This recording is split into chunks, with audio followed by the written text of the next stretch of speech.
Kasus kekerasan seksual dengan telapor Bupati Maluku Tenggara Taher Hanubun kian menyita perhatian publik setelah kabar pernikahannya dengan korban beredar Jumat 8 September 2023. Mahar bernilai fantastis sebesar 1 miliar menambah dramatis kasus tersebut.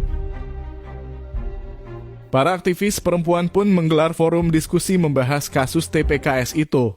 Narasumber yang dihadirkan diantaranya pakar hukum pidana UGM Sri Wiyanti Ediono, Ketua Komnas Perempuan Andi Yentriani hingga Wakil Ketua LPSK Dr. Livia Iskandar. Dalam forum tersebut, pendamping korban Otepati membuka kronologi kejadian pelecehan hingga tindak kekerasan seksual yang diduga dilakukan Bupati Taher Hanubun.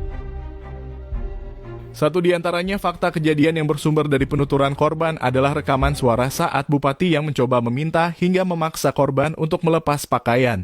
Kata Ote, rekaman tersebut telah dikantongi penyidik kepolisian. Hasil rekamannya tersebut ada percakapan apakah aman, apakah ada yang tahu, bisa cium tidak, ada juga percakapan tarik-menarik pakaian dan lain-lain. Bukti rekaman ada pada polisi, ungkapnya. Dijelaskan rekaman diambil menggunakan smartphone milik korban pada tanggal 10 Agustus saat Bupati meminta TA mengantarkan teh. Tanggal 10 Agustus, Bupati datang dan meminta TA mengantar teh lagi. Ia menolaknya dan bertanya ke Syaf. Kata Syaf, naik saja tapi rekam, tuturnya.